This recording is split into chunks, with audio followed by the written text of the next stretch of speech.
Alhamdulillah wassalatu wassalamu ala rasulillah wa ala alihi wa sahbihi wa mawala. Asyhadu an la ilaha illallah wa asyhadu anna muhammadan abduhu wa rasuluhu la nabiyya wa la rasula ba'da.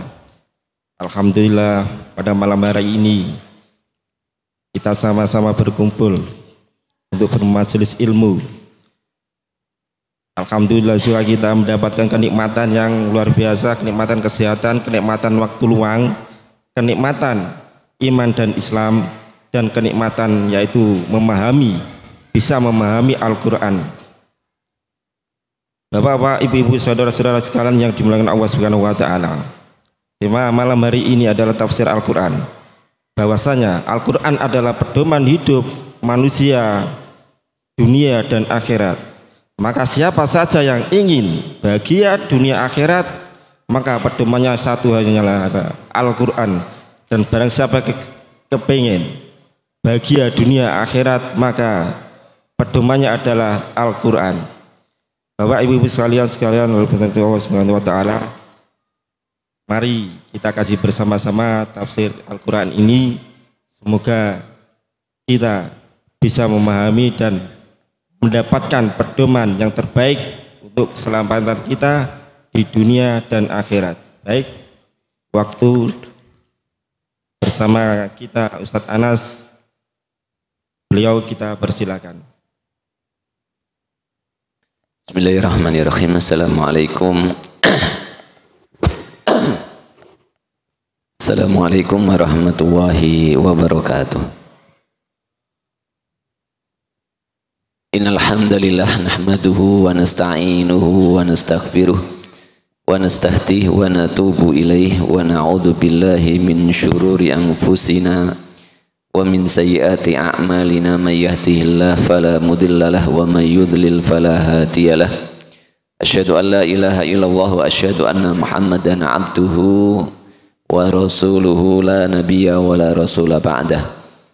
Rabbi syrah li sadri wa yassir li amri wahlul 'uqdatam min lisani yafqahu qawli. Rabbana zidna ilman warzuqna fahman. Allahumma inna nas'aluka ilman nafi'an wa rizqan thayyiban wa amalan mutaqabbala wa shifaan min kulli da' wa na'udzubika min ilmin la yanfa' wa min qalbin la yakhsha wa min nafsin la tashba' wa min da'watin la yustajabu laha. Amma ba'd. Jemaah sekalian yang dimuliakan Allah Subhanahu wa Ta'ala, kemarin kita sampai pada penjelasan daripada Al-Fatihah ayat yang ke-7 tentang jalan orang-orang yang kita mintai agar supaya kita termasuk di dalamnya, yaitu jalan orang-orang yang Allah Subhanahu wa Ta'ala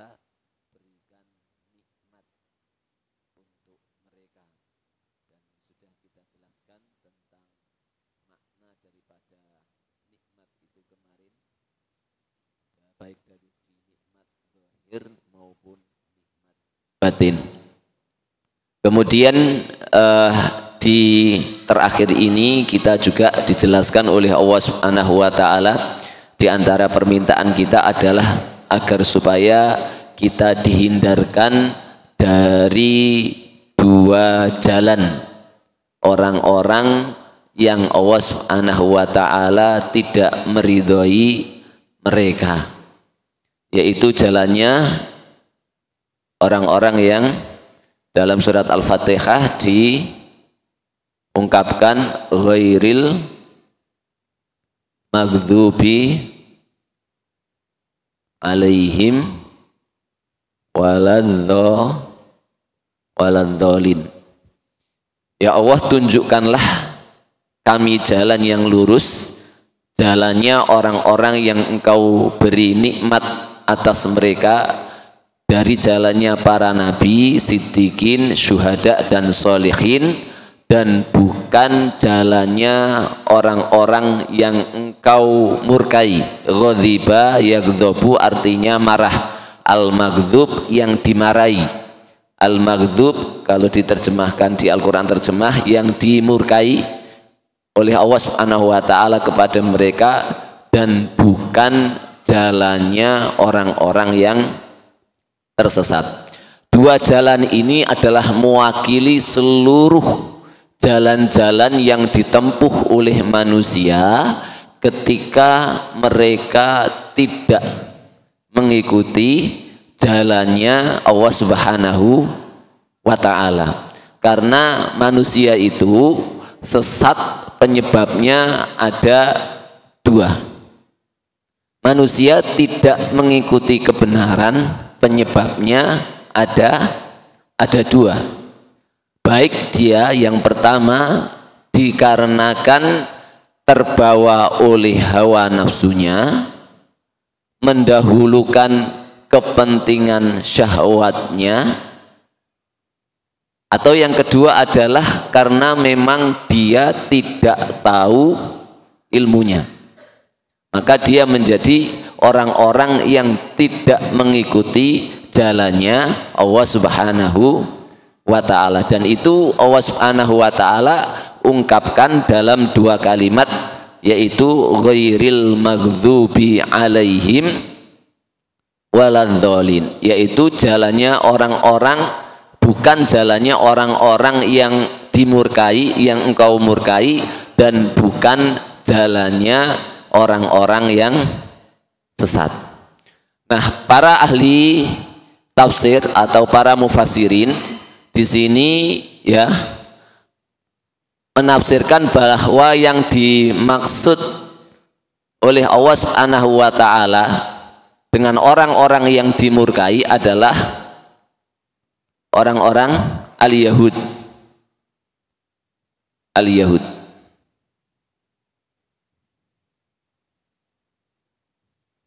Orang-orang Yahudi, ya, orang-orang Yahudi. Orang-orang Yahudi, kenapa mereka dimurkai oleh Allah Subhanahu wa ta'ala, mendapatkan murka dari Allah Subhanahu wa ta'ala? Karena mereka ini sudah mendapatkan ilmu, tetapi mereka tidak mengamalkan ilmunya. Dikarenakan apa? Terbawa hawa nafsunya. Dia tahu ilmu tetapi tidak mau mengamalkan ilmunya. Sementara adzolin ini adalah ditafsirkan oleh para ulama sebagai orang-orang an-nasoro, yaitu orang-orang Nasrani. Orang-orang Nasrani ini yang kebanyakan sifatnya mereka adalah, mereka ini dalam hal ibadah kepada Allah Subhanahu wa ta'ala memiliki kesemangatan. Dalam hal ibadah kepada Allah Subhanahu wa ta'ala memiliki keikhlasan yang tinggi. Bahkan mereka disebut, ada namanya, kalau ahli ibadah mereka itu disebut sebagai yang diceritakan Allah di dalam surat At-Taubah, ittakhadhu ahbarahum wa ruhbanahum. Ruhbanahum itu adalah rahib-rahib atau ahli ibadahnya orang-orang Nasrani. Sementara ahbar itu adalah rahibnya orang-orang atau ulamanya orang-orang Yahudi. Nah, kenapa mereka ini disebut sesat? Karena semangat dan keikhlasannya mereka ada di dalam beribadah kepada Allah Subhanahu wa ta'ala, tetapi ibadah mereka tidak dilandasi oleh ilmu, ya. Sehingga kalau Syekhul Islam itu mengatakan bahwa para ulama umat Islam ini, kiai, ustadz ataupun sejenisnya, orang-orang alim dari umat Islam ini yang mereka tidak mengamalkan ilmunya, tidak mengikuti ilmu sesuai dengan yang diajarkan, yang dia ketahui, fahaula syabahun bil yahud, mereka itu adalah orang-orang yang menyerupai orang Yahudi, dan kita berlindung setiap hari meminta kepada Allah agar terlindung dari hal tersebut. Tetapi sebaliknya, masyarakat awam yang memiliki semangat ibadah kepada Allah Subhanahu wa taala, keikhlasannya sangat tinggi, tetapi dalam ibadah tidak mengetahui ilmunya, tidak mengikuti syariat yang ditunjukkan oleh Rasulullah SAW, fahaula syabahun bin nasara, mereka ini menyerupai orang-orang Nasrani. Maka ahlul bid'ah, para pelaku bid'ah ini pada hakikatnya mereka menyerupai orang-orang Nasrani yang disebut oleh Allah Subhanahu wa taala sebagai kelompok adz-dzalimin. Sementara para alim ulama yang tidak mengamalkan ilmunya atau bahkan menjual ilmunya, maka mereka ini menyerupai orang-orang Yahudi. Dan seluruh manusia sesat dan tidak mengikuti jalan Allah, penyebabnya hanya dua hal ini, Tom. Ya, seluruh orang kafir, baik dia tidak tahu kemudian dia sesat, atau dia tahu tetapi tidak mau mengikuti kebenaran yang dia tahu itu. Semuanya. Tetapi kemudian kelompoknya berbeda-beda, tetapi jalan mereka sama. Jalan manusia yang menyimpang dari jalan Allah, menyimpang dari siratal mustaqim, siratal ladzina an'amta alaihim, itu modelnya ya hanya ada dua ini, ya, modelnya ada dua ini. Nah, kalau kita melihat sejarah ya daripada orang-orang al-maghdub alaihim ini, yaitu orang-orang Yahudi, Allah Subhanahu wa taala sebenarnya telah memberikan nikmat yang sangat banyak sekali kepada mereka, baik nikmat itu berupa nikmat zahir maupun nikmat batin, nikmat yang berupa fisik, nikmat yang berupa kemenangan, nikmat yang berupa perhatiannya Allah kepada mereka, sampai nikmat Allah Subhanahu wa taala mengutus para rasul. Mereka ini yang paling banyak mendapatkan nikmat tersebut. Di saat kapan saja ada yang mendolimi mereka, maka Allah Subhanahu wa taala akan mengutus seorang rasul yang akan menyelamatkan mereka, ya. Mulai dari perhatian Allah Subhanahu wa taala kepada kalau keturunan Bani Israel itu kan dari Nabi Ibrahim alaihissalam. Nabi Ibrahim alaihissalam punya dua istri, namanya Sarah sama Hajar. Dari Sarah ini lahir anak bernama Ishak. Dari Hajar lahir bernama Ismail. Dari Ismail ini muncul bangsa Arab sampai Quraisy, sampai Rasulullah SAW. Ada dalam riwayat menceritakan bahwa tidak diutus dari Nabi Ismail, dari Nabi Ibrahim dan Nabi Ismail sampai Nabi Muhammad SAW satu nabi pun. Ya, muncul nabi baru, yaitu hanya Nabi Muhammad SAW. Walaupun di sana ada pendapat lain yang mengatakan bahwa ada nabi di kalangan Jazirah Arab itu, tetapi hanya satu atau dua nabi saja yang Allah Subhanahu wa taala utus kepada mereka. Tapi ngelihat sejarah yang ada, yang di saat Rasulullah SAW diutus oleh Allah Subhanahu wa taala, itu tidak ada bekas-bekas ajaran, kecuali ajaran itu adalah ajarannya Nabi Ibrahim dan Nabi Ismail. Nah, ini mendukung pendapat yang pertama bahwa di bangsa Arab itu tidak diutus Nabi setelah Nabi Ibrahim dan Nabi Ismail alaihissalam sampai Nabi Muhammad SAW. kenapa Rasulullah SAW diutus? Sampai datangnya orang yang bernama Amru bin Luhai. Amru bin Luhai ini adalah orang yang pertama kali membawa berhala dan patung ke Jazirah Arab, yang dia dapatkan dari luar Jazirah Arab. Amru bin Luhai ini adalah seorang tokoh yang sangat dermawan, kaya raya. Karena kedermawanan dan ketokohannya ditokohkan. Ketika melihat patung disembah oleh orang-orang, dia tertarik, kemudian dia beli, dia bawa ke Jazirah Arab. Sampai ceritanya, singkat cerita, Jazirah Arab kemudian turun-temurun dari Amru bin Luhai itu membeli patung-patung, sampai Rasulullah pada Fathu Makkah itu memecahkan ada berhala sekitar 300 di sekeliling Ka'bah, belum lagi di rumahnya masing-masing. Tetapi mereka juga melaksanakan ajarannya Nabi Ibrahim alaihissalam. Dari keturunannya siapa? Sarah, muncul Ishak. Ishak memiliki anak namanya Yakub, Nabi Yakub alaihissalam. Nah, Nabi Yakub alaihissalam ini nama lainnya adalah Israil.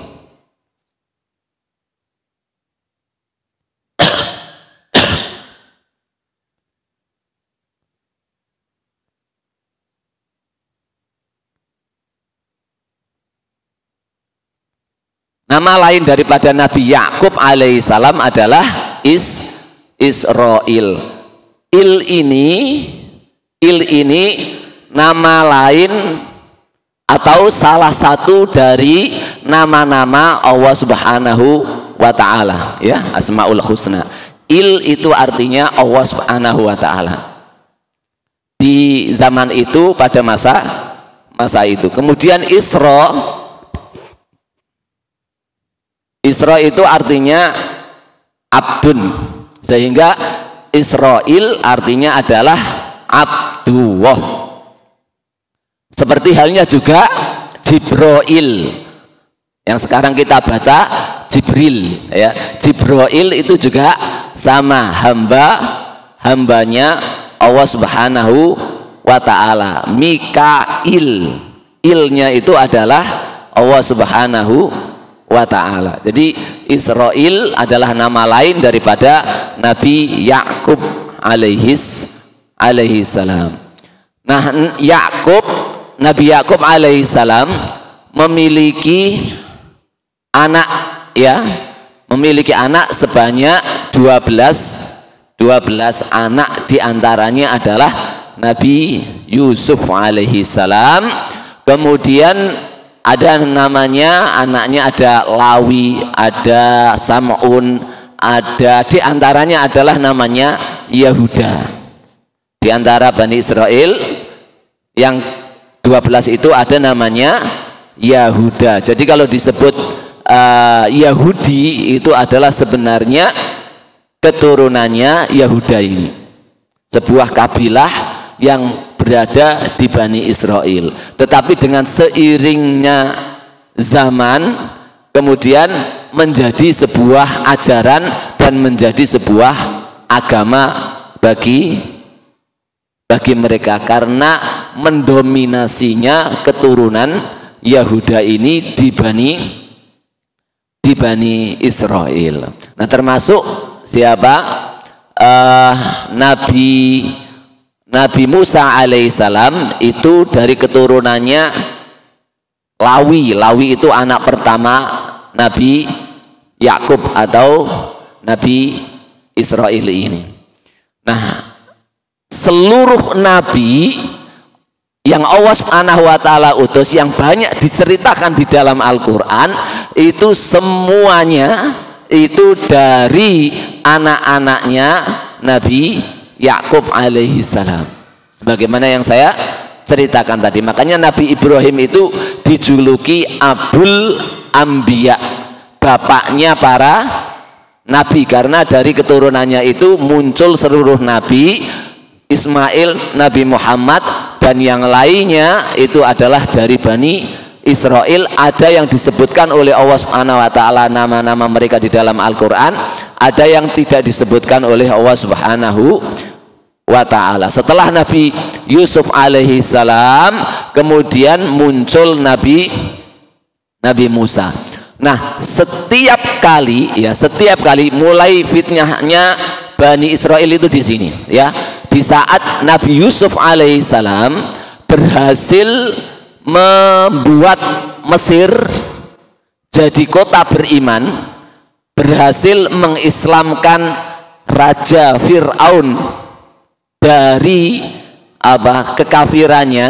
Jadi Fir'aun itu bukan nama, tetapi dia adalah julukan. Fir'aun jamaknya Faroin ya, bukan, tapi namanya beda. Kalau di zaman Nabi Yusuf namanya Akhnatun. Kalau di Nabi Musa itu siapa ya namanya? Nah, sejak Bani Israel ya dibawa oleh Nabi Yusuf alaihissalam ke kota Mesir ya, setelah Nabi Yusuf dijadikan raja, bukan raja, Aziz namanya.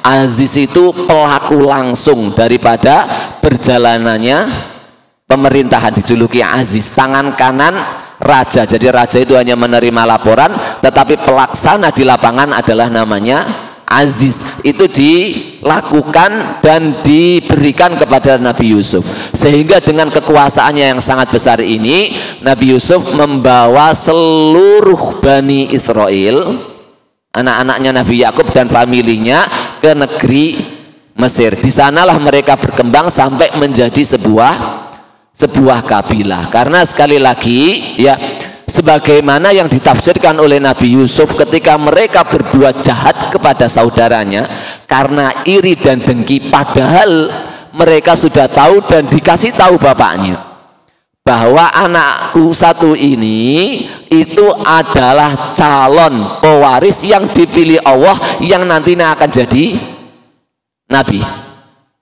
Maka kemudian mereka iri dan kemudian menuduh bahwa Yakub alaihissalam lebih mencintai siapa? Yusuf. Dari apa penyakitnya?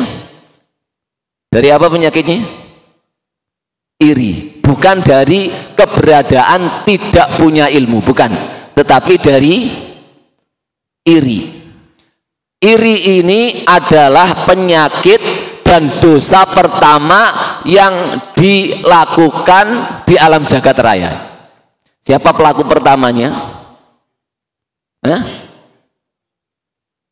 Bukan, iblis ya. Pertama kali yang melakukan iri dengki ini adalah iblis ya. Dia mengatakan ana khairum minhu khalaqtani min tin wa khalaqtani min nar wa khalaqtahu min tin. Saya ini lebih baik, saya ini engkau ciptakan dari api, kenapa engkau berikan keistimewaan kepada Nabi Adam? Dia tidak kafir kepada Allah, tetapi penyakit pertama adalah iri. Kemudian penyakit ini ya diwarisi oleh Bani Israel karena keiriannya sampai memperlakukan calon seorang nabi seperti itu. Bahkan pertama kalinya ingin dibunuh, kemudian ditosai oleh anak pertamanya yaitu Lawi yang diceritakan di dalam surat Yusuf itu, sampai akhirnya sepakat untuk dibuang di mana? Di sumur itu ya. Nah, keirian itu yang menyebabkan kemaksiatan awal daripada sejarah Bani Israel mendapatkan gelar Al-Maghdub, bukan karena ketidakadaan ilmu. Nah, dari situ ya, ketika Nabi Yusuf alaihissalam sudah meninggal, Bani Israel ini kemudian merasa bahwa dirinya ini paling tinggi dan lebih tinggi, sehingga ini memicu bangsa Mesir yang kemudian pada saat itu dikuasai oleh Fir'aun, yang awalnya sebenarnya Fir'aun yang di zamannya Nabi Yusuf itu sangat menghormati Nabi Yusuf. Lama kelamaan dari anak cucu Mesir keturunannya ini, karena kelakuan daripada Bani Israel yang merasa so ini, Akhirnya kemudian terjadilah fitnah di zaman sebelum datangnya Nabi Musa, yaitu Fir'aun yang berbuat sangat kejam kepada mereka. Ini menunjukkan bahwa sebenarnya datangnya musibah itu sebenarnya diri seseorang itu yang memancingnya. Mereka menyimpang dari ajarannya Nabi Yusuf alaihissalam sampai Allah Subhanahu wa taala mengingatkan mereka dengan datangnya Fir'aun yang sangat kejam, yang sampai dirinya mengatakan ana rabbukumul a'la itu. Nah, kemudian setelah munculnya Fir'aun, perhatian Allah Subhanahu wa taala ya, ketika mereka ini mendapatkan kezaliman dari Fir'aun, maka kemudian perhatian Allah datang kepada mereka, yaitu diutuslah Nabi Musa alaihissalam kepada mereka, yang banyak ceritanya nanti kita akan pelajari di dalam surat Al-Baqarah, pertempuran antara Nabi Musa dan Fir'aun. Di sana banyak dibahas, dan juga di surat-surat lain. Bahkan cerita yang paling banyak adalah Nabi Musa kalau kita perhatikan di dalam Al-Quran. Nah, Allah Subhanahu wa taala memberikan nikmat ini.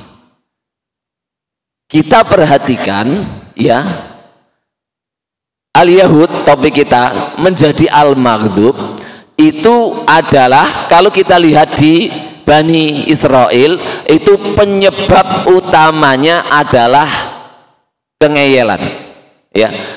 Sangat jarang sekali penjelasan tentang Bani Israel itu karena ketidaktahuan mereka, termasuk surat Al-Baqarah sendiri. Kenapa surat Al-Baqarah dinamakan surat Al-Baqarah? Karena mengingat kisah daripada Nabi Musa alaihissalam ketika menyuruh Bani Israel untuk menyembelih sapi. Wa idh qala Musa liqaumihi innallaha ya'murukum an tadhbahu baqarah. Wahai Musa, kami itu kami tanya siapa yang membunuh tokoh kami ini. Lah kamu kok tambah mengatakan sembelihlah sapi? Itu kan gak masuk akal. Sok berilmu dan yang lainnya ngeyel. Ketika mereka tidak punya tidak bisa dan tidak bisa melakukan apapun selain daripada mentaati Nabi Musa, Nabi Musa mengatakan mereka mengatakan sapi seperti apa? Qalu gimana? Qalu atatakhiduna huzwa qala a'udzubillah an akuna minal jahilin. Qalu ulana rabbaka yubayyin lana ma hi. Qala innahu yaqulu innaha baqaratun safra. Sampai warnanya ditanyakan, sampai jenisnya bagaimana, sampai hampir-hampir mereka tidak menemukan sapi itu saking susah dan banyaknya pertanyaan. Intinya kengeyelan kepada dari mereka kepada nabi mereka. Nah, Nabi Musa usai ya, ketika perjalanan itu sampai detik-detik akhir ketika mereka dihukum oleh Allah Subhanahu wa taala ya, di awal mereka diselamatkan oleh Allah dari Fir'aun.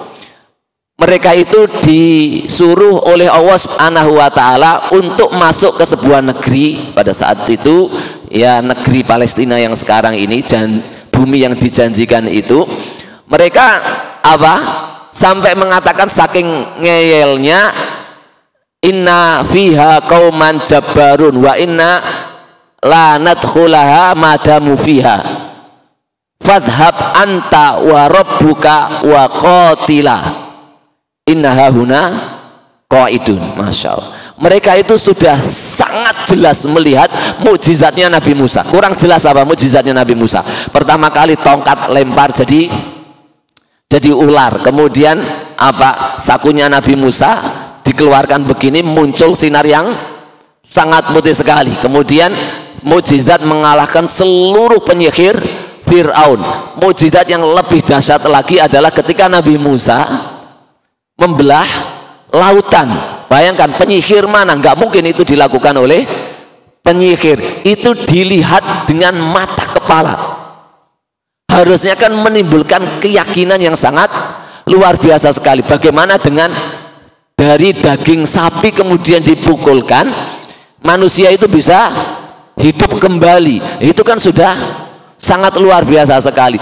Disuruh berjihad untuk mengalahkan orang-orang zalim yang berada di Palestina agar bisa mereka punya tempat tinggal. Mengatakan, nek sampean pingin nalungo karo Tuhanmu, nah berangkat, idhab anta wa rabbuka, berangkatlah kamu bersama Rabbmu, faqatila, nah kalian berperang berdua sama Tuhanmu itu.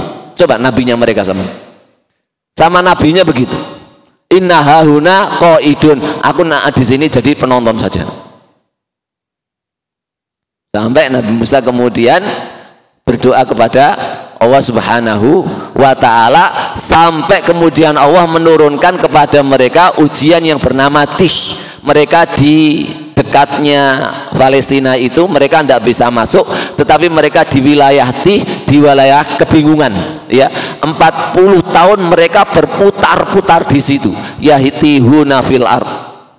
Mereka berputar mumet terus sampai meninggalnya Nabi Musa alaihissalam. Kemudian waktu 40 tahun mereka ya diutus kembali kepada mereka oleh Allah, seorang nabi. Sayangnya Allah Subhanahu wa taala kepada mereka ya, diutus nabi yang bernama Nabi Yusha. Nabi Yusha ini yang mendampingi Nabi Musa alaihissalam yang untuk bertemu Khidir di dalam surat Al-Kahfi. Gimana bunyinya itu? Pokoknya itulah ya. Ya, kemudian dari situ ya, bersama Yusha ini ketika mereka sudah selesai dan kapok terhadap hukuman Allah, bingung di muka bumi ini, akhirnya mau tidak mau mereka kemudian berani berperang dan melawan orang-orang zalim yang berada di Palestina saat itu. Akhirnya mereka berhasil menguasai Palestina. Nah, setelah itu ya muncul generasi lagi, muncul kengeyelan mereka lagi, sampai kemudian Allah Subhanahu wa taala menguji mereka dengan Kan'aniyun. Kan'aniyun ini diantara salah satu rajanya adalah Jalut ya. Jalut ini sangat kejam sekali, membunuh mereka kembali sebagaimana Fir'aun. Nah, ketika mereka seperti itu, Allah utus lagi kepada mereka seorang nabi yang namanya Samuel ya. Allah setelah Nabi Samuel, Allah utus lagi nabi yang bernama Dawud alaihissalam. Kemudian Allah utus lagi nabi yang bernama Nabi Sulaiman, sampai mereka menguasai bumi ini. Nah, setelah itu, setelah Nabi Sulaiman berhenti lama, kemudian setelah itu Allah utus lagi nabi, ada Nabi Zakaria, ada Nabi Yahya, kemudian sampai Nabi Isa alaihissalam, itu mendekati diutusnya Nabi Muhammad sallallahu alaihi wasallam. Semua nabi tersebut diutus oleh Allah Subhanahu wa taala di Bani Israel. Artinya Bani Israel ini, inti di sini adalah sudah muntah-muntah kitab, muntah-muntah ilmu dari seluruh nabi. Kenapa? Nah, di sini ceritanya ya. Di antaranya kemudian Allah Subhanahu wa taala ya mengutus Nabi Muhammad yang awalnya di Makkah. Allah pun kemudian dekatkan Nabi Muhammad ini yang sebenarnya diutus di kota Makkah menuju kota Madinah. Yang di Madinah ini, di sekeliling kota Madinah adalah kebanyakan dikuasai oleh orang-orang Yahudi, Bani Nadir, Bani Koinukok, dan Yahudi yang lainnya. Maka kalau kita baca Al-Qur'an dari konteks-konteks Al-Quran yang turun di kota Madinah itu kebanyakan bercerita banyak tentang ya Bani Israel begitu terus. Termasuk di surat Baqarah, surat yang lainnya itu banyak bercerita untuk memahamkan mereka sampai Allah Subhanahu wa taala mensifati mereka alladzina atainahumul kitab ya'rifunahu kama ya'rifuna abna'ahum, yang kami kasih kepada mereka kitab-kitab ahlul kitab baik dari Yahudi maupun dari Nasrani. Di sekitar Madinah ini juga banyak orang-orang Nasrani yang kami kasih kitab kepada mereka, para Bani Israel yang kami utus nabi pada mereka, itu mengetahui Nabi Muhammad adalah seorang nabi sebagaimana mereka mengetahui anak-anak mereka bahwa itu adalah anak-anak mereka. Tidak mungkin mereka tidak mengenal anak mereka. Saking jelasnya tanda-tanda yang ditunjukkan oleh Allah di dalam kitab-kitab mereka. Cuman sekali lagi, kenapa mereka kok kemudian tidak mengikuti Nabi Muhammad SAW? Dikarenakan Nabi Muhammad ini tidak muncul dari keturunannya Bani Israel. Sekali lagi, gengsi, bukan karena tidak tahu ya, ini penyakitnya. Maka kemudian dari sekian nikmat tersebut yang Allah berikan kepada mereka, kemudian merekalah yang disebut di dalam Al-Quran ini sebagai al-maghdub alaihim, orang-orang yang dimurkai oleh Allah Subhanahu wa ta'ala. Saking banyaknya nikmat, saking banyaknya ilmu yang diberikan Allah, tetapi mereka tidak mengikuti ilmu tersebut. Bisa dipahami ini ya. Kemudian waladzolin, dan bukan jalannya orang-orang yang sesat, yaitu orang-orang Nasrani. Agama Nasrani ini ia terambil dari sebagaimana yang terceritakan di dalam Al-Quran, wa idh qala Isa ibnu Maryama lil hawariyina man ansori ilallah. Ketika Nabi Isa berkata kepada Hawari itu adalah nama sahabat-sahabatnya dan murid-muridnya Nabi Isa alaihi salam. Ada 12 ya. Ada 12 di antara ajaran Nasrani hari ini yang paling menyerupai Al-Quran adalah kitab Injil Barnabas. Yang punya kitab Injil Barnabas silakan dibaca. Hampir di sana tidak ada perintah syirik, tidak ada perintah apa tuh, tidak ada.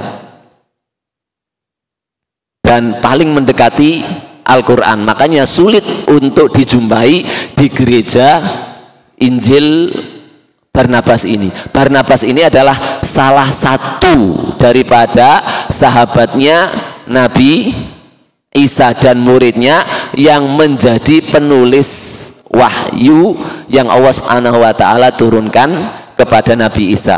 Bukan berarti kemudian statement ini menunjukkan bahwa Injil Barnabas itu masih asli, bukan ya. Semuanya sebagaimana di dalam Al-Qur'an sudah tersimpangi. Cuman Injil Barnabas ini yang paling sedikit penyimpangannya kalau kita lihat dari kacamata Al-Qur'an dan dari kacamata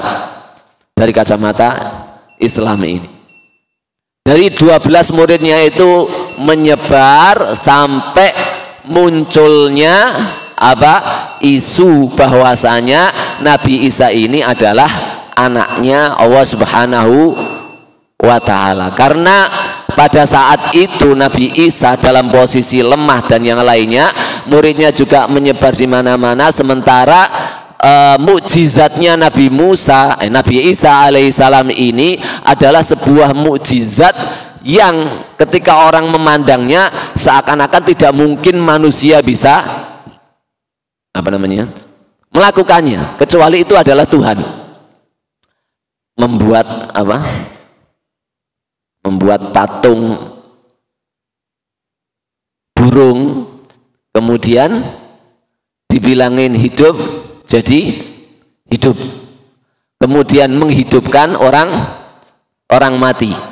Walaupun Nabi Musa juga melakukan, tetapi kalau dilihat itu belum seberapa dari yang dihidupkan oleh Nabi Isa alaihissalam. Kalau Nabi Musa menghidupkan tadi, ada orang mati, dibunuh sekitar beberapa hari sudah mati. Nah, pingin mengetahui siapa pembunuhnya, yang mati ini dihidupkan, suruh nyembelih sapi oleh Allah Subhanahu wa ta'ala. Tetapi yang dihidupkan Nabi Isa ini adalah anaknya Nabi Nuh. Dan jarak Nabi Nuh sama Nabi Isa alaihissalam itu sangat jauh sekali.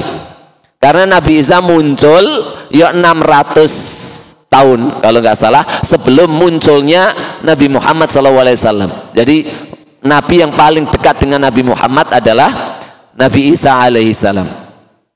Yang dihidupkan adalah anaknya Nabi Nuh yang bernama Syam. Ya, ada salah satu anaknya Nabi Nuh yang bernama Syam. Ini yang dihidupkan oleh Nabi Isa alaihissalam, dipanggil oleh Isa. Dari mukjizat-mukjizat ini dan mukjizat-mukjizat menyembuhkan orang sakit, kemudian menjadikan orang buta jadi bisa melihat, dan yang lain-lainnya, akhirnya sebagian orang-orang bodoh kemudian mengatakan bahwa Nabi Isa itu adalah anaknya Tuhan. Terus dari situ berputar tanpa ilmu, mendewakan Nabi Musa tanpa disertai ilmu. Akhirnya kemudian mereka karena berdasarkan ya keikutsertaan tanpa disertai ilmu, akhirnya mereka mendapatkan julukan adzolin, orang-orang yang sesat, yang melakukan sebuah ibadah atau menjadikan sebuah akidah atau sebuah ajaran tanpa ada pondasi dasarnya, hanya ikut-ikutan itu pun tidak mengetahui siapa yang diikuti, apakah dia benar atau tidak. Dan ini adalah sifat daripada adzolin ini. Maka para ulama ya menyebut bahwa adzolin ini adalah orang-orang Nasrani, walaupun tidak memastikan adzolin adalah pasti Nasrani, enggak. Orang-orang Nasrani dan semisal mereka yang jalannya seperti itu. Makanya Syekhul Islam tadi sampai menyampaikan orang Islam dari kalangan para ulamanya, kiainya, yang kemudian tidak mengikuti ilmunya yang dia miliki, maka dia menyerupai Yahudi yang mendapatkan gelar al-maghdub alaihim. Tapi orang awam dari kaum muslimin yang semangat beribadah tetapi ibadahnya tidak disertai ilmu, maka dia menyerupai orang-orang Nasrani atau mengikuti jalan adzolin. Wallahu a'lam bishawab.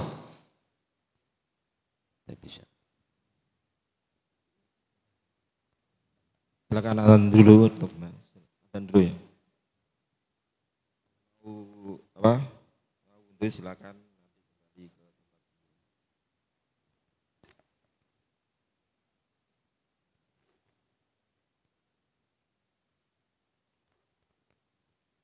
Allahu Akbar,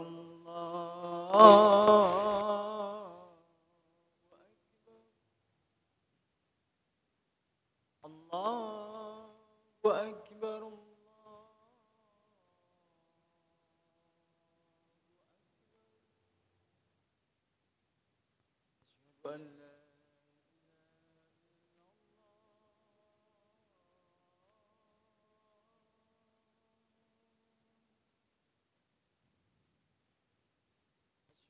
أن لا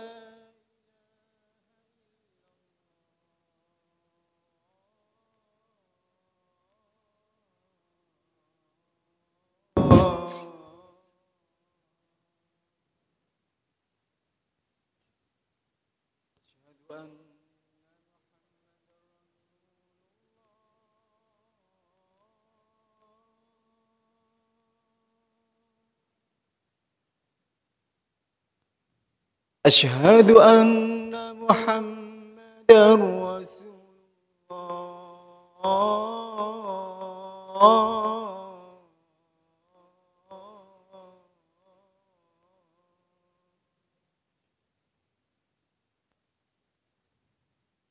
حي على الصلاة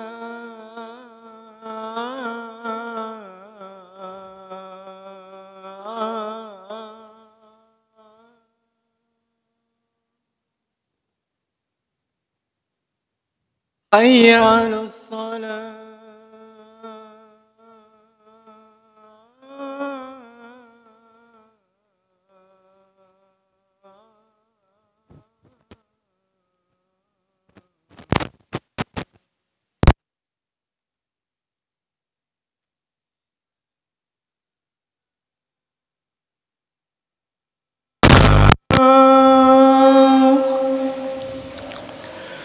حي على الفلاح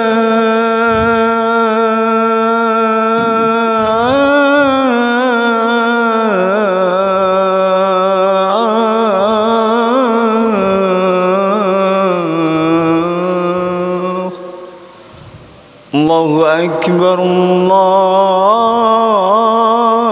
الله أكبر لا إله إلا الله.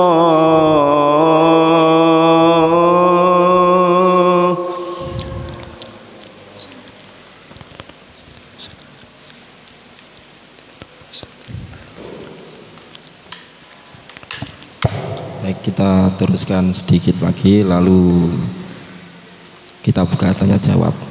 Monggo Ustaz, diteruskan sedikit. Diteruskan, kita langsung pertanyaan. Baik, saya lanjutkan sedikit ya. Jadi kemudian disinilah kita akan betul-betul memahami daripada makna ihdina as-siratal mustaqim. Yang kita minta itu adalah sebuah petunjuk. Saya katakan kemarin bahwa yang berdoa ini mesti adalah orang yang paling semangat di dalam menuntut ilmu, untuk menjadi orang-orang yang ketika beramal itu sesuai dengan ilmu, terhindar dari dua jalan ini. Orang mukmin, Al-Fatihah ini menghabisi sifat keduanya ini. Dihabisi oleh Al-Fatihah dengan apa? Ihdinas siratal mustaqim. Kita meminta petunjuk kepada Allah, meminta ilmu bagaimana kita ini berada pada siratal mustaqim, jalannya orang-orang para nabi, bagaimana ibadah mereka, bagaimana ibadahnya para siddiqin, para solihin, para syuhada, bagaimana mereka beribadah kepada Allah Subhanahu wa ta'ala. Semangat kita menuntut ilmi. Kemudian kita juga disembuhkan oleh Allah Subhanahu wa ta'ala dari apa? Sifat al-maghdub ini yang tidak memiliki keikhlasan, dengan statement kita di awal yang berupa iyyaka na'budu wa iyyaka nasta'in. Ini adalah puncak keikhlasan. Jadi ya Allah, hanya kepadamu aku menyembah, dan hanya kepadamu aku atau kami meminta pertolongan, hanya kepadamu kami berharap, hanya kepadamu kami meminta perlindungan, dan tidak kepada yang lainnya. Sehingga dengan keberadaan Al-Fatihah ini, pujian-pujian mulai awal sampai iyyaka na'budu wa iyyaka nasta'in, sampai permintaan kita itu kita akan semangat meniti jalannya minan nabiyyin wasiddiqin wasyuhada wasolihin, dan terhindar dari sifat al-maghdub alaihim, yang punya ilmu tidak diamalkan, dan orang-orang yang semangat beramal tetapi tidak punya ihdina, tidak punya taufik di dalam mereka beramal kepada Allah atau untuk Allah Subhanahu wa ta'ala. Insya Allah kalau ini diresapi terus, tidak akan ada umat Islam yang tersesat. Ya, insya Allah akan selalu istiqomah, insya Allah akan mencapai seluruh lini kehidupannya. Inilah di antara rahasia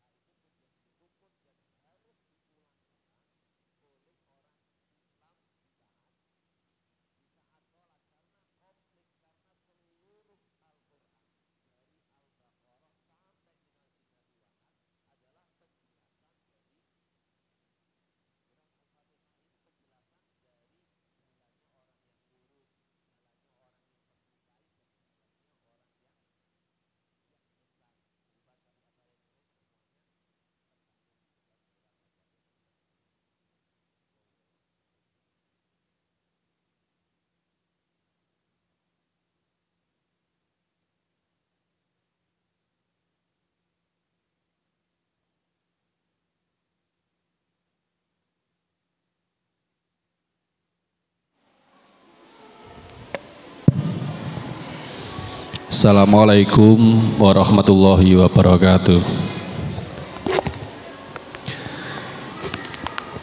Kita sebagai orang Islam bukan berarti mengingkari apa yang difirmankan Allah dalam Al-Quran. Ini pertanyaan saya adalah, ketika kita melihat bahwa menunjukkan orang-orang Nasrani itu kan sesat, orang yang semangat dalam beribadah tetapi tidak dilandasi dengan ilmu. Nah, terus ini buktinya apa? Mereka juga kan padahal mempunyai pedoman juga, mempunyai kitab suci juga. Mungkin seperti itu. Dan barangkali dengan pertanyaan ini banyak juga orang-orang non muslim atau orang Nasrani yang mendengarkan atau menyaksikan tanya jawab ini. Semoga bisa terbuka hatinya. Terima kasih. Assalamualaikum warahmatullahi wabarakatuh. Waalaikumsalam warahmatullahi wabarakatuh. Wallahu alam. Tapi coba kalau kita perhatikan ya, di YouTube itu, kalau kita perhatikan apalagi video-videonya ulama yang kondang yang bernama Zakir Naik itu ya, yang paling banyak beliau kritik adalah isi daripada Injil. Yang Injil ini jauh lebih banyak mengalami perubahan-perubahan sampai kitabnya itu ya ada sangat bermacam-macam dan satu sama lain saling bertentangan. Nah, ini menunjukkan bahwa kalau seperti itu kan berarti saking banyaknya keruwetan, kerancuan yang ada di dalam hal tersebut. Berbeda dengan Yahudi, coba jenengan perhatikan kontek-konteknya. Jarang sekali Zakir Naik kemudian mengkritik kitab Taurat, kemudian ini kemudian ada berapa, sangat jarang sekali. Walaupun tetap ada ya kitab Taurat itu disimpangkan, bahkan sampai Al-Quran sendiri menceritakan waqalatil yahudu Uzairun ibnuwah, orang Yahudi pun menuhankan Uzair. Uzair ini adalah seorang nabi yang diwafatkan oleh Allah selama 100 tahun kemudian dihidupkan kembali.